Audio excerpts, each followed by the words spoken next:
All right. So, welcome everyone. Thank you so much for joining today. I'm Andy Williams, and I work at the Center for Creative Leadership, or CCL, where I direct our health sector portfolio. Big thank you to Kelly, Katie, and Tanya who are supporting me in the background.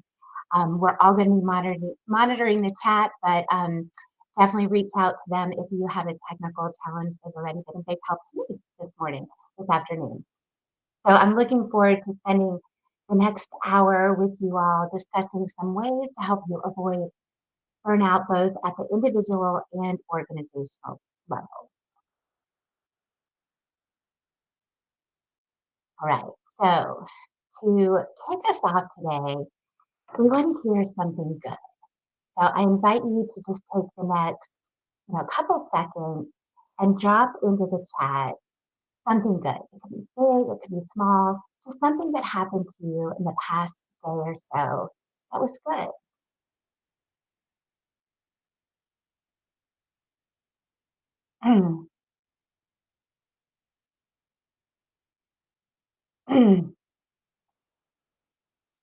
And as you're typing, recall that feeling. Recall what it felt like to have that positive feeling, revisiting the goodness again in this moment. Yeah, looks like some good stuff are happening in the water aerobics classes, swim team. Um, oh, good. New clients, group of friends. Love it. Keep those coming.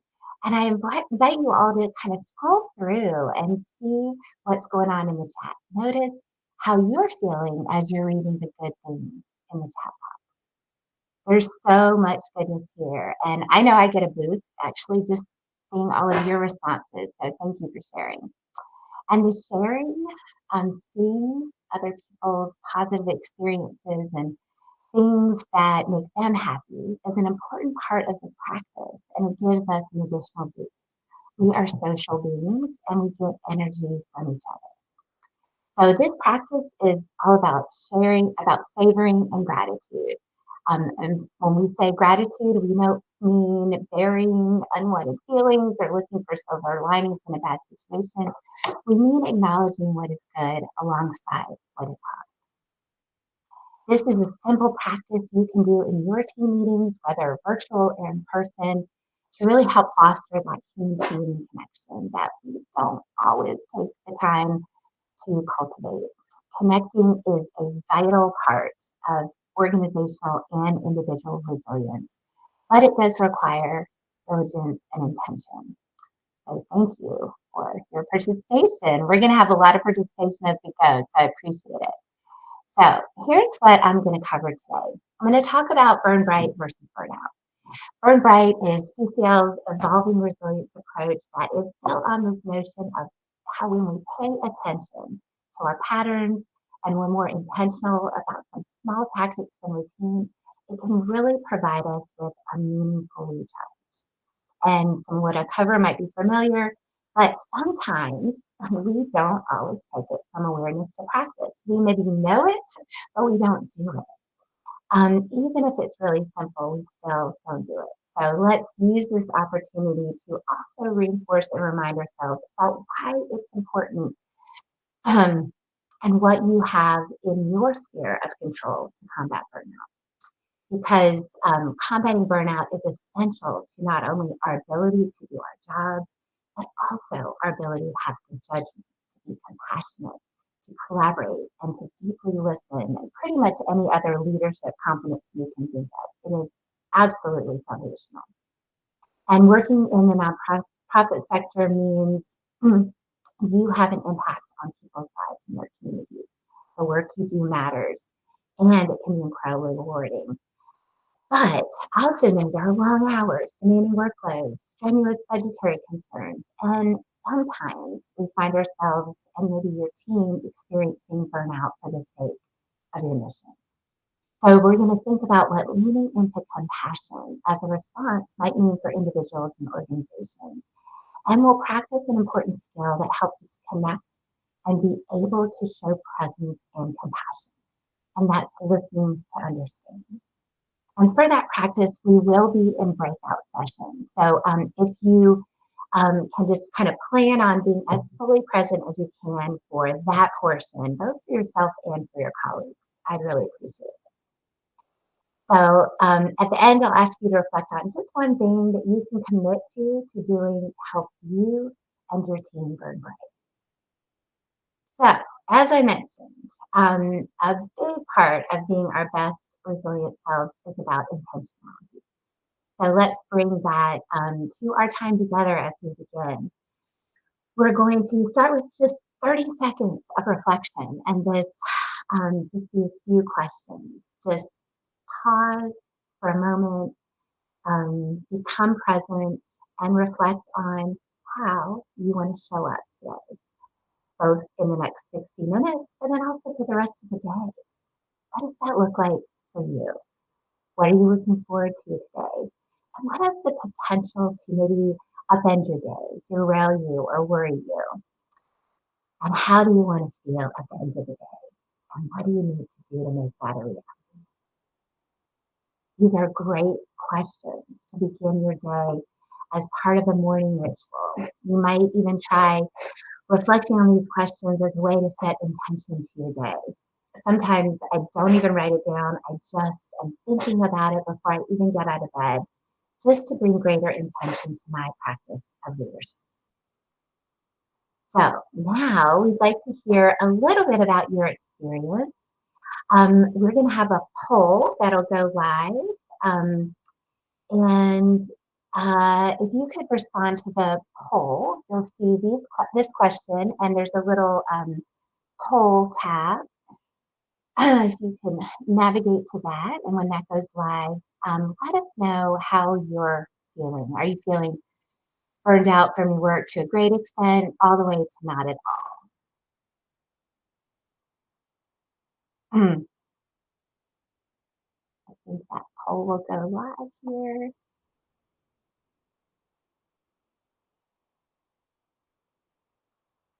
Right. So once you submit your response, you will see a little bit about the distribution we have here. Everybody is um, either not at all, that's great, fantastic, or maybe just hovering around the edges of burnout, right? Some of you to a great extent, and thankfully no one to a very great extent. But for those of you who are listening to this in the recorded version, definitely take your own pulse around this question. Sometimes that looks like, you don't have any energy, or maybe you lack motivation. Maybe you feel emotionally overwhelmed, find it hard to concentrate, or maybe you just don't enjoy the things the way you used to. That is certainly my experience. Um, and you're not alone if you're in that camp. So many of us find ourselves in burnout cycles. I have deeply experienced burnout. A couple years ago, I was caught up in a cycle that I was just in a new role, and I was working harder and longer, and really not being able to gain any ground. And my boss noted on my performance review for that year that I was at risk for burnout, and she was absolutely right. My long hours were not making me more productive, even although at the time I would have sworn it was. Inside, I felt like a zombie, hollow, definitely not myself. So there was an inflection point. I was leading one of CCL's activities is a value sort activity that we have, and I was doing it for my son's scout troop, my son Luke, and he was surprised that enjoyment was one of my values. He said, "I thought you just like to work all the time." And don't get me wrong, I absolutely do find enjoyment in work, but at that moment, I realized I wasn't enjoying work or really anything else. I didn't have time for the things that I enjoyed. But what really, really, really gutted me was that I was actually letting people down because I was not taking care of myself. My health was suffering, my blood pressure was very high, I wasn't sleeping well. I had to reflect a lot on what was important to me and how I could begin to come back to myself. And I needed to make some changes, which were really small ones at first that began to help me recover. And recovering was hard. I don't want to go through that again. So thinking back on my story, I was laboring under this narrative that I was fine, that I was managing it, and if I just worked a little harder, I would get there. But that was simply not the case at all. Peak performance involves both work and rest. Both are important. Morgan Harper Nichols is an artist and poet that I admire, and her words have really spoken to me both then and now. And I have a quote front and center on my desk that says, "Tomorrow is surely coming, but in the hours between you are free to rest till then." Permission for myself to rest was a key turning point. I know burnout is preventable for myself and others, and that's why I'm so passionate about this topic. So now I start my day with this question: how can I show care, presence, and compassion for myself and everyone I serve? I have to put myself in that equation and even put myself first. And that required unlearning this myth about more is more productivity, not putting myself first, which is really hard after 40 plus years. And it's a daily, sometimes hourly reminder that I need. And of course, my experience is not unique. The World Health Organization has classified burnout as a syndrome. This classification came back in 2019, right? We were already at this epidemic burnout phenomena before a global pandemic and all of the aftermath related to that. Burnout can be very expensive for employers, adding up to $190 billion a year in burnout related healthcare costs. And this is alongside productivity and staff turnover challenges as well.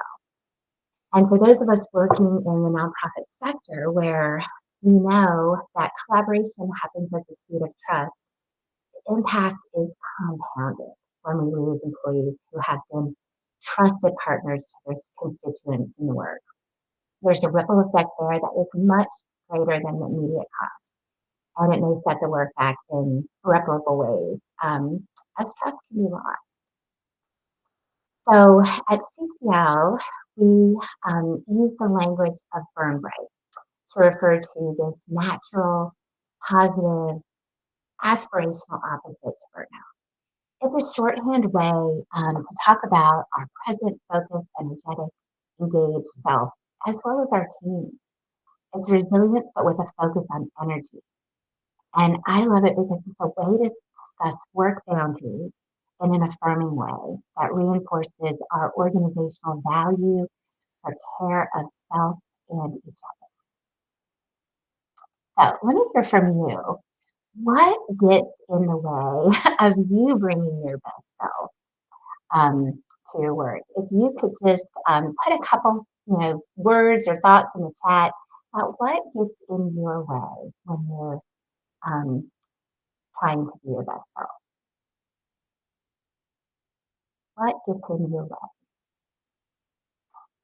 Thanks, Tammy. Lack of self-care. Yeah, absolutely. Sleep, healthy foods, water. Again, we know these things, but we don't always do them. Being pulled in so many directions with all of our roles that we have, it certainly can feel like we are being pulled apart at the seams sometimes, taking on too much. Thank you, Christine. Yeah, absolutely. Um, keep those things coming. Stress over things I can't control. Absolutely, Tracy. I have been there very recently. So there's absolutely a lot that gets in our way. The way we're adapting to new ways of working. We've never really done this before, y'all. We have these virtual, hybrid, all these things that are going on. That's different. That's new. We're adapting. Our system instructions structures for sure get in the way. And often we ourselves get in our own way, right? Um, what actually makes us better to able to show up for our communities, friends, and colleagues is different than we may have thought, or maybe even what was modeled for us. All right. So let's go to a little bit more of a positive energy space. And I'd like you to think about what it feels like to be at your best when you are in the flow, when you are in the zone, and it is a fantastic day. How do you feel when you're in that space? And again, just if you could share in the chat, what are some words or feelings that come to mind for you when you are in that energetic, best self space? What does that look like for you? Yeah, accomplished. Love it. I feel calm and peaceful when I'm in that space. Creative and helpful. Yes. Resilient, efficient, determined, ready. All these things that um, really we want to be, right, in our work, and people need us to be in our work. And so, what we're going to be talking about today is about how we can create the conditions for us to be this way more. So just reading these words has a certain element of contagion to it. I'm smiling because I see there is energy there. There's also contentedness. There's connectedness. All of those good things. And Burn Bright is how we spend more time in this place, embodying these words that you just shared. And of course, intention is our goal here, not perfection. It's not about never having a bad day, a bad moment. It's about bringing our best selves more frequently to all parts of our lives. So I imagine if you're like me, many of us in this workshop today spend more time worrying about and making sure our devices are charged and powered up than we do our own recharge and renewal. We actually notice when our phone is at 20% and we have a moment where we take time and plug it in, but we're rarely as intentional about noticing our own energy levels. So, really, what I'd like you to think about is how often do you check in with yourself and say, man, I'm at 20%. I've got to really have this challenging conversation with a colleague. I really want to be present and focused for that. So, what can I do to help myself briefly just recharge myself for that conversation? So, a core idea around this mindset is resilience is about how you recharge, not how you endure. It's about being intentional with recharge. So, some questions for you to take away from this workshop are what is your cue to check in on your own energy level during the day? How about your team? How are you checking in with others that you care about at work? Noticing this throughout the day helps signal you to take some time to recharge. Again, it's building that habit um, around being intentional around your recharge. So for me, I like to check in first thing in the morning to see where I might need to shore up some energy for the day. I might think, wow, that meeting is going to be particularly draining. What can I do to make sure I keep my energy up? And if it's a meeting I'm leading, what attention might I give to providing time for brain breaks, for stretch breaks, for check-in time to keep the energy of my team up? I also like to check in on myself later in the day so I can see how I'm doing before I make that transition into being with my family. Bringing this awareness to my energy has really made a big difference for me because we all know you cannot give what you don't have, right? Whether it's time, energy, or attention. An empty lantern provides no light. I like to think about this as really tending to that inner fire that we all have within us, that spark that makes us who we are. When we tend to that, we actually warm others. We do hear from some of our participants in the social sector that can feel hard, that can feel selfish to take care of ourselves when so many people that we serve might not have that choice. And therefore, we too should be working hard all the time to help those we serve. So I just want to name that there is a privilege inherent in some of our roles. For example, just that we might have the time and agency and control over our lives, over our jobs, over some choices we have. Yet, taking care of ourselves is not selfish. It's quite the opposite. It positions you to be your best self and better show up for those we serve. And if our goal is to help others, we must first take care of ourselves. So, one of my favorite concepts in our Burn Bright material is this notion of time confetti. So it's super easy to fall into the narrative of, oh man, I don't have time for that. I certainly don't have 45 minutes to go on a walk or 30 minutes to exercise. Don't have time to meditate, any of that, right? But if you think about our days, and there really are fascinating time studies about how we actually use our time, we do have these scraps of time sprinkled throughout our days. It might only be 6 minutes here, 3 minutes there, 4 minutes here, 10 minutes there, but they're there. And what if with just a couple of pieces of that time confetti, not all of it, just a few pieces, we were more intentional and use those pieces to do something we enjoy and gives us a meaningful recharge. So we believe that you can find 12 minutes of time confetti in the first half of your day and 12 in the second half to recharge. And that's just 2% of your day, right? 12 minutes twice a day, just like you do your smartphone, you can significantly enhance your energy, focus, well-being, and bring your best burn bright self more frequently to all these different elements of your life. So there are 5 broad areas in which we as humans find energy. There's physical things we do, mental, inspirational, spiritual, emotional, and social. And they're all important and they're all interdependent and mutually reinforce each other.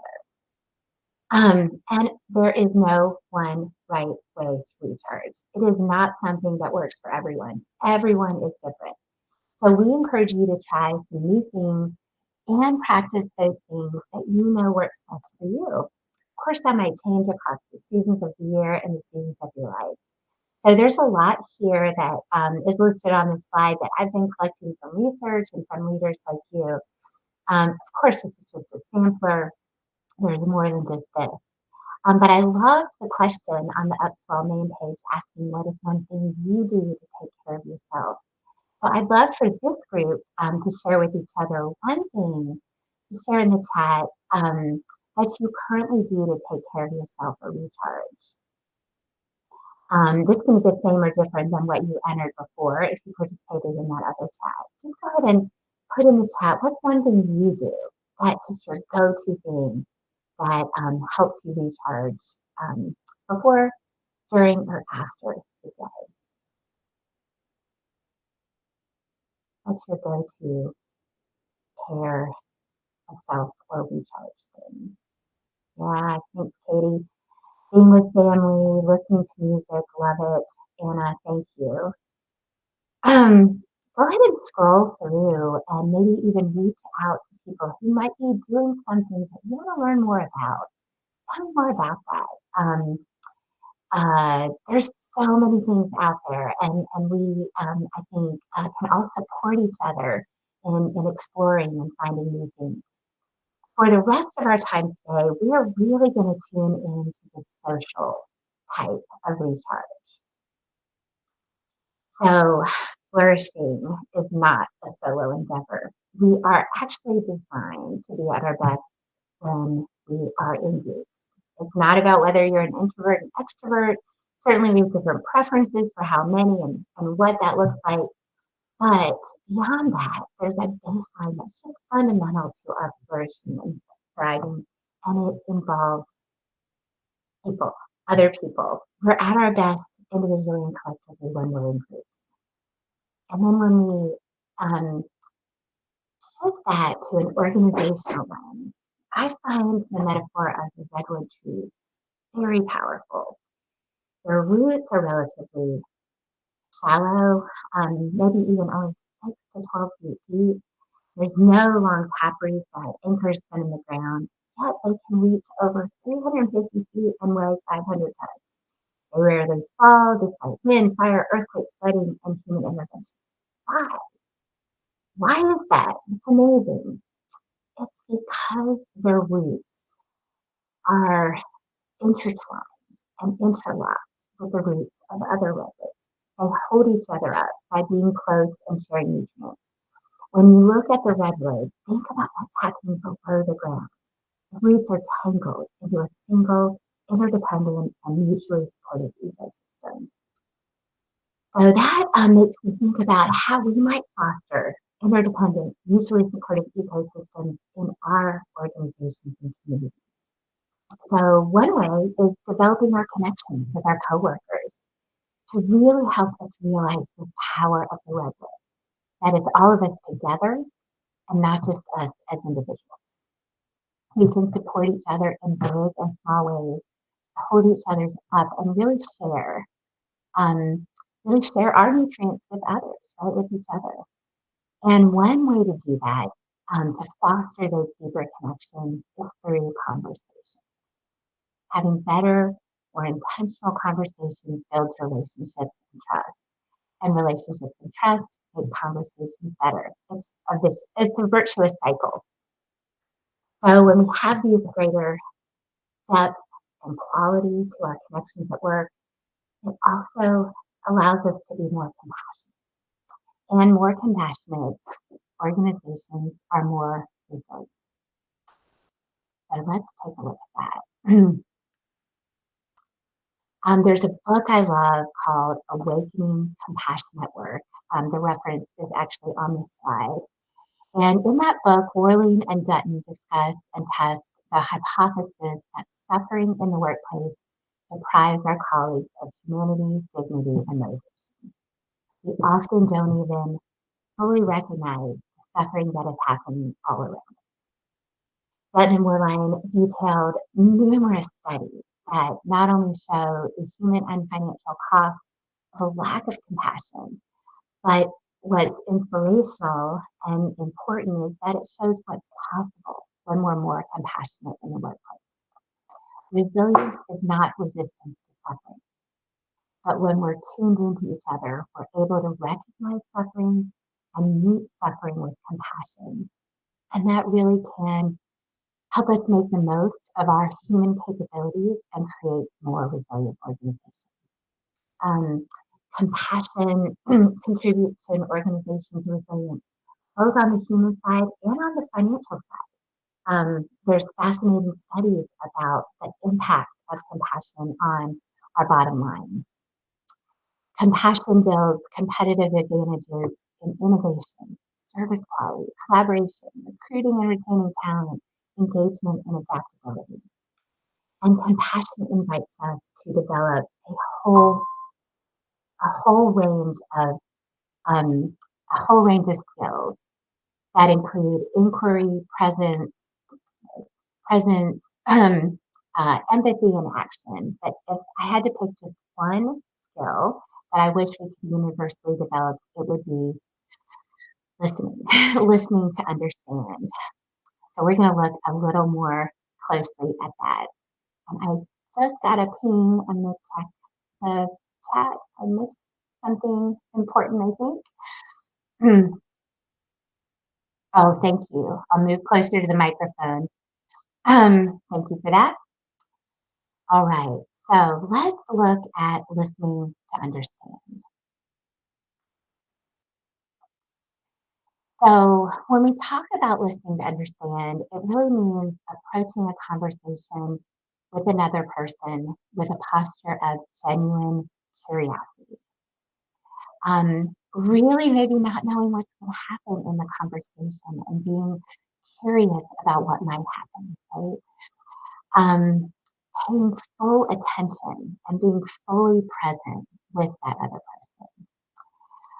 It means avoiding premature judgment.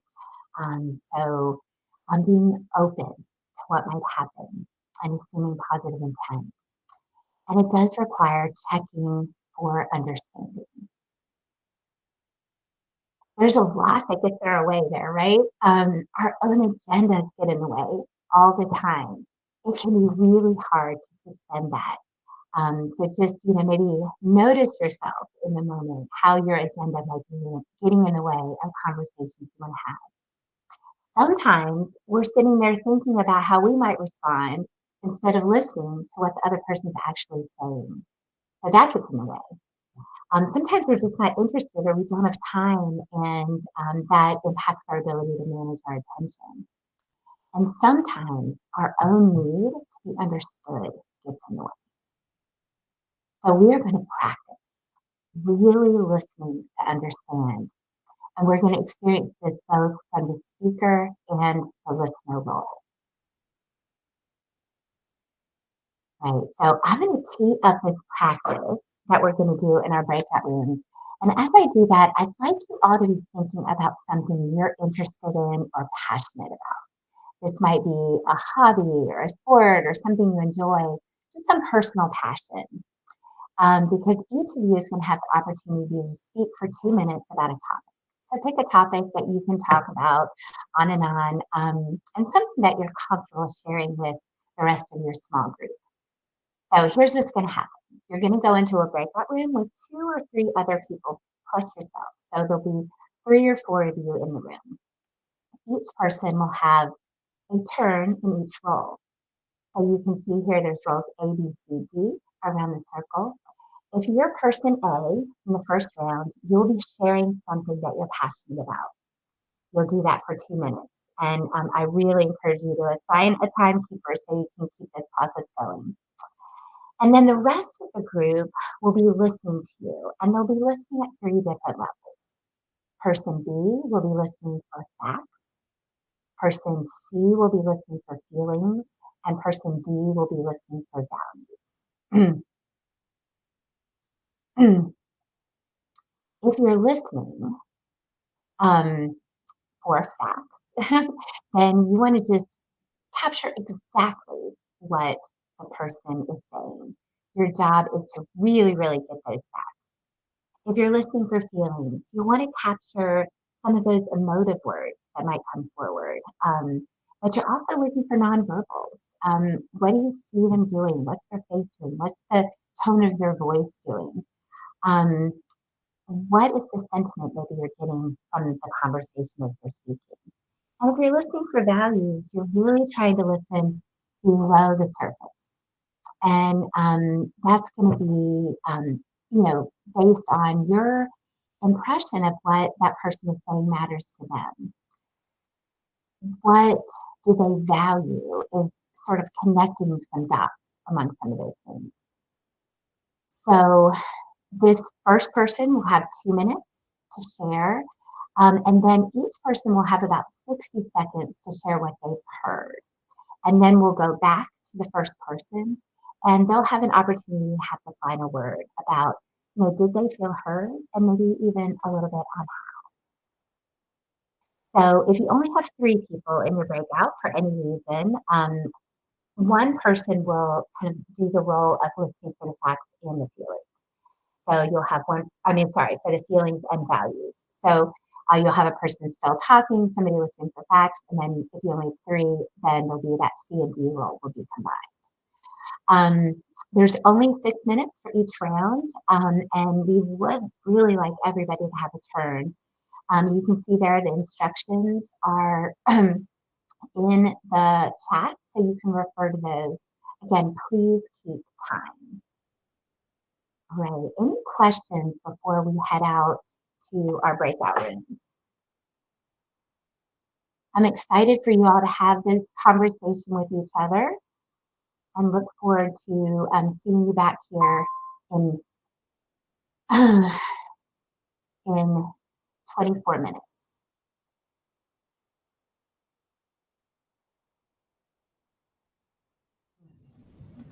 All right, everybody. Think you're coming back.